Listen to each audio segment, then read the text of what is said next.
Hello, I'm Nadine DeRaza and welcome to this very special broadcast looking ahead at the gaming's world biggest show of 2024. I'm of course talking about ICE and ICE VOX. And who better to join me as we dive into the latest developments since 2023's show than my co-host for today, Robin Harrison, Global Content Director for Clarion Gaming Digital. Hello, Robin. Hello, Nadine. It is great to be here. I'm very excited to see what you bring to the show this year and really keen to go through, what we're going to be doing there. Well, over the next 15 minutes or so, Robin, notice how I've given us a little bit more time just in case, because you and I like to chat. We're going to go into really the rundown of what you can expect from ICE VOX between the 5th and the 8th of February, plus some of the key stats that make attendance a must for so many of the industry's leaders. The WRB will bring you 2 days of debates among international policymakers, regulators and industry leaders, all focused on global gaming standards and the future of new and regulated markets. And this year is being headlined by MGM Resorts CEO and President Bill Hornbuckle. Now, audience will have the ultimate insider's access as he sits down with Simon Thomas, Executive Chair of London's Hippodrome Casino, to discuss how AI will change the industry and also what the future has in store for MGM. And Robin, I know you caught up with Bill Hornbuckle earlier on in the year. What did he actually have to say? So it was a fascinating conversation. I don't really want to give too much away because hearing him tell it is just absolutely fantastic. But his story is incredible. He started out as a busboy in the Jockey Club, which is a timeshare resort in Vegas. And, as a timeshare resort, they can't really get rid of it. But around that, are properties like the Bellagio, where his office is. And like we talked a lot about Vegas, when the interview happened, it was in the lead up to the F1. There was, talking about the international expansion, there's beyond the US, there's markets such as the UAE, which is really interesting for the industry, and especially MGM. There is Japan, there is a lot going on, across that company. And, he's kind of like lived through this evolution of Las Vegas. When he joined the industry, they were casinos, there were nothing else. Now they're nightclubs, there are sporting venues in town, you've got the NFL, you've got the NHL, and he's been involved in putting together these projects like the Allegiant Stadium. So it's fascinating, hearing him kind of just discuss how the industry has kind of like changed beyond all recognition during his career. Well, he's also started right from the bottom and worked his way up in many ways, hasn't he? So, it's going to be fascinating to see, the evolution through his eyes. And actually, he isn't the only one headlining this year. We've got a whole host of presentations and panels tapping in to all the major issues. One of the panels that I'm sure definitely create a debate is the brilliantly named What's Black and White and Unregulated All Over? Yes, it's not one of my jokes, so don't worry, I'm not expecting a response. It's all about, I suppose, weighing the risks of operating in the grey market. And this is essentially asking how grey can you go as an operator? And I suppose as a regulatory jurisdiction, is that right, Robin? So this is really a kind of a real kind of inflection point for the industry, because, the definition of what is, as the title says, like what is legal, what is not, like one person's grey market, neither kind of a legal, white or illegal black, that can be very different from another person's, so there's a real kind of need for the industry and for governments, lawmakers to reach this consensus. So this is going to be a really key session in the agenda. Yeah, and it's very difficult for the industry to operate when you're not completely certain as to, the regulations when it is grey. And like you said, there's different shades of grey. So that's going to be an interesting one. And actually addressing these industry unknowns is really something that the WRB does best, doesn't it? And the same is true with one of the discussions that I'm down to moderate myself. And that's going to be with the UK's former Attorney General and Culture Secretary. Who am I talking about? Sir Jeremy Wright. And he's going to be debating how regulation can keep pace with new technology like generative AI, underlining the word generative there, and also blockchain too. And Sir Jeremy, of course, not only looked after gambling under Theresa May, the former Prime Minister of the UK, but also a full portfolio of digital industries. And now as chair of the all-party parliamentary group on digital regulation and responsibility, he's looking at how different industry regulators can work together on addressing these skills gaps. So really delighted that he's going to be at the show. Yeah, that's a great person to have there. And it's another topic that I think is really crucial, because generally, the industry and technology is always going to move faster than regulators can keep up, and I think there are some kind of elements that, potentially with the Gambling Act review, there's a few kind of efforts to give the Gambling Commission additional resources that's going to help them, hopefully try and keep the pace better. But there's also ways, within that for, kind of like regulators to innovate, looking at sandbox environments, playing about with new technology there, doing limited test runs. And so it's something that needs to be addressed, but also something that can actually really, kind of like change the role of a regulator, make regulation more progressive. Yeah, and with new technology, there's also the need to consider the next generation of gamblers. I mean, my son has just turned 18 and is already talking about, excited about gambling, responsible gambling, of course. But even so, it does lead to a really important topic about thinking about the next generation of gamblers and that Gen Z. So closing out day one, Stéphane Vergetta, a member of France's National Assembly, who's well known behind its pioneering regulation on influencer marketing, will explore the psychology of Gen Z, or Z, if you're watching in America, and also with Rachel Gundy, who's head of product at Better, and very familiar brand for many, but if you don't know Better, that's the micro betting platform launched by the YouTube star Jake Paul. And that's going to be a must-see discussion for sure.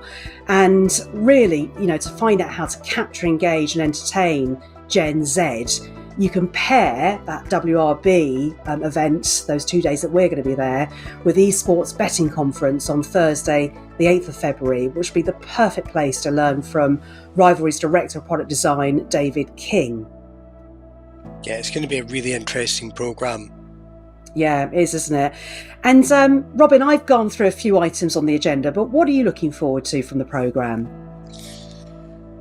One of the things that I always find, being based in the UK, one of the things that is always going to be a kind of the elephant in the room in terms of what we've not talked about yet is going to be the Gambling Act White Paper, which we finally got this year after 3 Prime Ministers, 5 Culture Secretaries, 6 Gambling Ministers, I think 3 new Taylor Swift albums, at least 1 or if not 2 re-releases. It was a long time coming, and like ultimately it kind of landed with a bit of a whimper, if I'm honest. It was an interesting document and it was kind of progressive, but because of all these delays, kind of everyone kind of knew what was coming and there wasn't really much in the way of big surprises. But having said that, there are still going to be some concerns about some of the elements in it. So kind of affordability checks or financial risk checks, I think they're now being called. They're like potential stake limits, potential research, education and treatment funding, something like an ombudsman, which I think is, a really kind of progressive thing. And I think it's something that, a kind of like a gambling ombudsman is something that the UK has needed for quite a long time. But there are concerns around these elements. not least because we don't actually know the final form. You know, a lot of what was in the review has gone out to consultation. So we've had things like we've had the consultation on stake limits, we're looking at bonuses, we're looking at research education and treatment RET funding, but that just makes the process take even longer. But that session is going to be there's going to be a session on that, which is going to be a really interesting one. I'm actually moderating that one, but that panel is it's a real mix of people on that session, including Carolyn Harris, who I've interviewed before, and I've also kind of like spoken to her on a podcast, and then just speaking to her, really kind of like at the start of this re-regulation process, And Caroline is the Labour Party's deputy leader for Wales, isn't she? Yeah, she is. Right. So she used to be I think she was Keir Starmer's PPS, and she also chairs a group called the All-Party Parliamentary Group on Gambling Related Harm. So she's going to be opening a day 2 with a number of other industry stakeholders to really kind of debate, like the post-white paper UK. Yeah. Very excited about that. What's great about WRB is you really get those deep insights, don't you, on the regulatory environment of key jurisdictions that impact global players. And we've just talked about the white paper, so whether it's the white paper in the UK and further afield. I mean, and we could spend hours just talking about this white paper, but just Brazil, for example, which we're also looking at during VOX. So one of the things that caught my attention was around the tax rate and this question around hidden tax burdens. There's generally a gross gaming revenue rate, but there's often hidden costs that aren't really talked about enough. And that's something I know the panel is going to have to address, aren't they? The good old tax situation. Yeah, the tax situation is always an interesting one. I mean, to the Brazilian lawmakers' credit, they have reduced the GGR tax to 12% of gross gaming revenue, that is. So there has been some movement there, but speaking more broadly across multiple other markets, taxation is still quite a kind of like hotly debated topic. Like just looking kind of like further north of Brazil and the US, they range, across the board, like, up to, 51% in New York. So yeah, tax is always a contentious issue for the industry, and how to kind of like optimize like a decent rate of taxation. Yeah, and likewise, the WRB roundtables for 2024 will give exclusive access to, all those people that people want access to, the lawmakers, the regulators, and figures across gaming's most important markets. And besides a look at Spain, ahead of ICE move to Barcelona in 2025, and of course we're featuring Latin America, Africa, and Asia at the show in 2024. Two of the roundtable highlights this year, I think, are going to be Central and Eastern Europe, and also the Nordics. And we've got Ivan Rudy, who's head of the Ukrainian Commission for Regulation on Gambling and Lotteries, and I'm going to try my best pronunciation now, and Victoria Zagrevskaya, who's the Deputy Chair of the Ukrainian Gambling Council. Did that sound convincing, Robin? It really much did, yeah. It's very good. Yeah. Thank you. Well done. It's been practicing 10 times at least. But anyway, both of them will be discussing the role of gambling in the reconstruction of the country post-war. I say post-war, the war is still ongoing, but you know what I mean.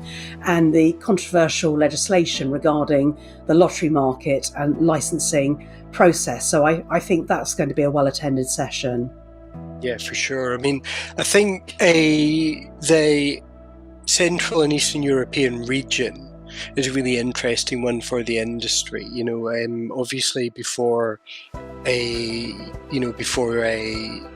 of like Russia's attack on Ukraine, that market had recently re-regulated and was seen as, it's a real, like, Ukraine has always been an incredible technology hub for the industry. A lot of companies have offices there, and a lot of, kind of professionals and, kind of really good friends and contacts, are from that market. And it really was very vibrant. And then across the wider region, you've got a lot more investment going in there. You've got Entain set up a joint venture with some investment vehicles to move into Poland, to move into Croatia. Flutter, which owns Paddy Power, which owns FanDuel. They've taken a majority stake in a company called MaxBet in Serbia. So that region is one where, as the Western European markets kind of mature and become more restricted, there's more of an interest in that CEE region because that provides room to grow in Europe. Well, actually, I mean, all of those roundtables are fascinating. And what we're going to be doing, actually, because I'm going to be there sort of facilitating all of them. And because, if you're at the Nordics one, that means that you won't be able to hear the others. But actually, right at the very end, we're going to go around all the roundtables and get a quick synopsis from all of the different roundtables being represented there. So I think that gives everybody a flavour of some of the key challenges and opportunities and what's going on there. So they're going to be brilliant. And we've got to remember, Robin, IceVox isn't just the WRB, although of course we're going to be both at the WRB, and we'd like people to come, and I know they will. But obviously we've got the International Casino Conference, or ICC, on Monday the 5th of February at the start of the week. And that agenda, just looking at it, is really unmissable. And once again there, the topic of tackling illegal gambling in the industry is of course front and centre. And you've got Corey Plummer, who's the CEO of Olympic Entertainment, and Ollie Betts, discussing this alongside new markets. Of course, they'll be talking, I'm sure, about mergers and acquisitions, M&A, and sporting partnerships too. Yeah, that is... ICC is always a fantastic conference. It really is fascinating, and it's interesting that the issue of illegal gambling is coming up there as well. Because you think about within that land-based context, a land-based property is physical. It's quite hard to hide it. But what we're really seeing in Europe, and this kind of spans multiple countries, I'm just going to pick out Germany as an example, is you see the illegal betting shop, legal gaming halls really kind of proliferating at the moment. So the fact that this is also coming up as an issue for, brick and mortar casinos as well as online, it just kind of shows that pressure for that to kind of like make these definitions of what is legal and what is not. I mean, obviously with land-based it's more clear cut, but that kind of just shows how much this issue, which almost kind of went quiet for a fair few years, is really coming up as a kind of like key point of discussion again. Yeah, so I expect a lot of people to be talking about that, the ICC. And also Alex Dixon, President and CEO of Nevada's Q Casino, will then give the ICC's headline presentation on creating a sustainable gaming business that grows your local economy, which I think, just the title, you can hear it's going to be very, very engaging to listen to. And then following on from Alex, there'll be sessions looking at how the industry can redesign casino spaces to accommodate hospitality strategies. And I do love the next one. Global live entertainment will also be under the spotlight. And with this, we've got David Hutchinson, CEO of Monopoly live creator Path Entertainment, and also Christine Wacker, Director of Business Development for Netflix Immersive Experience. I mean, that's going to be such a treat, isn't it? It's going to be fantastic. It's really interesting because, especially for the land-based properties, it's they aren't just where you go to gamble. It's it's a real kind of experiential business, and you see what's happening in Vegas at the moment. We've got there's a giant marble down the end of this the strip now, the Sphere, and I mean, it's really kind of like talking to these real kind of like experiential businesses. Just really makes it, just kind of shows how the casino space is evolving, and it's fascinating to see. It's very exciting. Yeah, and the ICC is also welcoming regulators for the first time, and I think it's going to be really interesting seeing René Janssen, the chair of the Dutch regulator, giving one of his final appearances before standing down later in the year. So he's going to be a much missed figure, but it's great that he's coming along to ICC this year in London, and he'll be discussing the implications for the casino market of the Netherlands' tightly controlled system. So just to get your thoughts on that, how you see the Netherlands playing out and what impact that has on Netherlands regulation of casinos. First of all, it's a bit of an end of an era to see Rene stepping down. I did a fireside chat with him at IGB Live in Amsterdam last year, and he really is just such a kind of accessible and such a knowledgeable figure. He's a great person to talk to, so very sad that he's moving on from the KSA. But the system in the Netherlands is an interesting one, because obviously with there's a kind of like this state-controlled operator in Holland Casino, which has been doing some amazing things of kind of like redesigning and kind of almost kind of like building sustainable casinos, in a way, and it's really, I think with the Netherlands, the focus is more on that wider market, because they regulated online in 2021 after a long period of delays, and did it in quite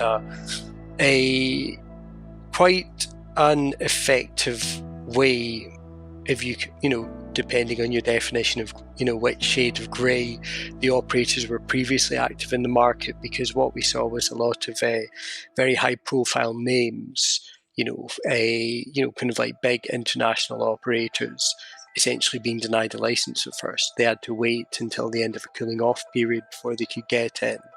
And since then there have been some quite quick and occasionally quite brutal changes. So there's now a ban on what they're calling untargeted advertising. So that means anything above the line for online sites, you have to prove that the kind of under 25 audience is only a kind of small percentage of total readership. So it's a challenging market for sure. Yeah. And the beauty of this is that countries can learn off from each other, best practice, can't they? That's what I love about this show.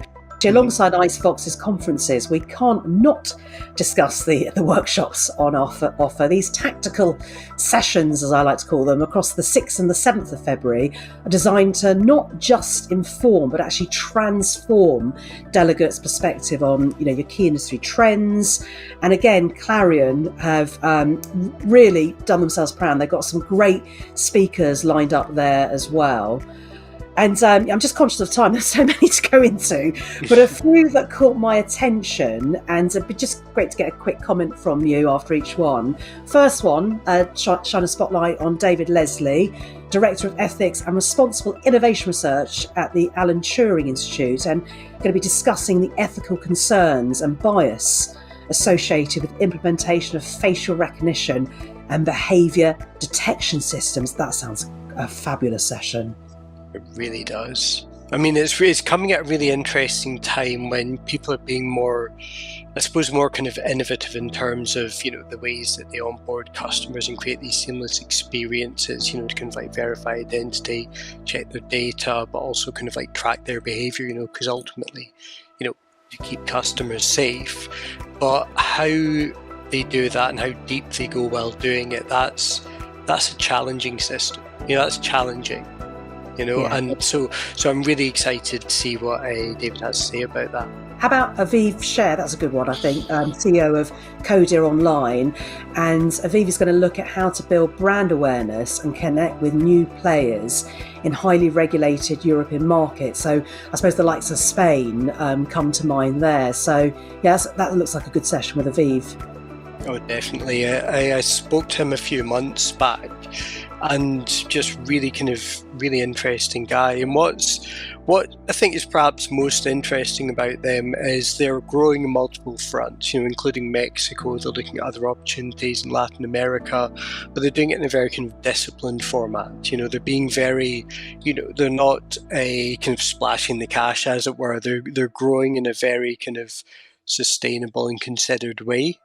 So Yeah. it just, so that's really going to give them a lot of kind of, it's hopefully going to give them a very long trajectory. And also as a brand that's traditionally performed well in Spanish-speaking markets, that sets them up really well in future when you think about regulatory opportunities in Latin America. And, further down the line, maybe even the US. There's a lot of states with big Spanish-speaking populations, and these are traditionally not really catered for enough. So it's a really interesting business and a really great guy. And obviously growth areas as well. So looking forward to that. A couple of others that have caught my eye. So the last two, Alex Esteban Thomas, Executive Director of the Arizona Lottery.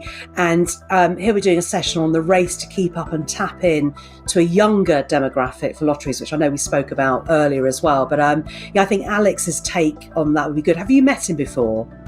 I've not, but I don't want to say that every session's timely, but I mean it is. This is another one. Lotteries, the nature of a lottery is changing. Lotteries are becoming, they're not just about like a draw-based game. Like with the old National Lottery machines like Guinevere and Lancelot or whatever they were called. Like they're much more than that. And it's not even just scratch cards. These lotteries are becoming, kind of multi-vertical operators. They offer sports betting. Just last week, Fanatics in the US signed a contract to run sports betting for the Connecticut Lottery. In the UK, from next year, we've got Allwyn coming in as new operator of the National Lottery. First time in its history that it's not been run by Camelot. Yeah. So it's like lottery is a really interesting vertical. There's going to be a lot of movement there. Big changes in the UK, and actually I chaired the European Lotteries Conference a few years back ago, so that was really interesting, seeing all the players and how things had changed then, but more changes afoot as well. And then the last one that's caught my eye is Ola Bimpe Akingba, and I know you have interviewed her, the Executive Secretary at the Association of Nigerian Bookmakers, and she's going to be focusing on uncovering how to build trust in KYC, or Know Your Customer, trying to share the acronym, share the love, without traditional identity verification in Africa. So obviously that's a real tricky area, isn't it? If you don't have that identity verification, how do you build trust in KYC? And Ola Bimpe has the answer to that, so one would hope she does. Yeah, so every year, IGB, our main digital brand, runs what we call the Most Influential Women campaign, where the industry essentially nominates kind of female executives that are perhaps not recognised for their contribution to the industry. And Ola Bimpe was in last year's rankings. New ones are coming out in a few weeks' time, and she like the Nigerian market is starting to really kind of digitize, and with that, there's a growing pains of moving from a predominantly retail market to, an online one, and that's why something like kind of like KYC processes and kind of bringing them into the gaming experience is so vital. Yeah. And I suppose, in many markets in Africa, they didn't have that old legacy infrastructure and actually have leapfrogged and can capitalise on some of the latest technologies, like mobile telephony and everything that offers. When 5G becomes a reality for everybody, then there's so many things that are possible. I'm going off into another telecoms world at the moment. I'm going to bring it back now to ICE and ICE VOX. Any other things that caught your eye, Robin, briefly? So, yeah, keeping it brief, I think the customer journey masterclass, I think that's fascinating. That's a topic, kind of like user experience and customer experience that I think is perhaps... I think the industry does a decent job, but I just feel it could go much further. It's like as more kind of like omni-channel offerings, connecting like the land-based experience with the retail experience, with the mobile experience, with the online experience, bringing all these things into one kind of functioning whole and kind of taking people through that journey. I find that a sort of subject really, really kind of interesting. And so I think that's going to be particularly kind of particularly good. Well, amazing. I think that's the perfect place to end on. And I did say 50 minutes or so. I think it's been more like 50 minutes. I think we could go on and on. I mean, just like Ice and Ice VOX, we give you so much more than you were anticipating. We were just trying to sort of get into the theme of the show of more entertainment, more education, more. And I think we've given it today. Robin, thank you so much for running through the gaming world's biggest show with me. It's been an absolute pleasure to chat with you. Oh, thank you so much for having me, Nadine. It's been great to talk to you, and really looking forward to seeing you at Excel London in February. Yeah, me too. So that's it for me and Robin. I'd like to thank you for joining us today, and we look forward to seeing you at IceVox 2024. It's going to be what can only be described as an unmissable show, but don't just take my word for it.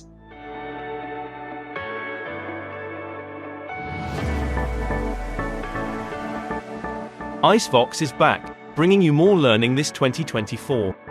Our flagship conferences, the World Regulatory Briefing and the International Casino Conference, will allow you to meet international regulators, government officials and CEOs to discuss the future of regulated gaming in your next new market. Join leaders from the global land-based industry to focus on entertainment, new markets and the digitization of the casino floor. Take tactical knowledge from our workshop series, get together with customer professionals, safer gaming pioneers, and new market explorers, and enjoy our IceVox networking parties themed around gaming in Latin America, the US and Africa. We look forward to seeing you there.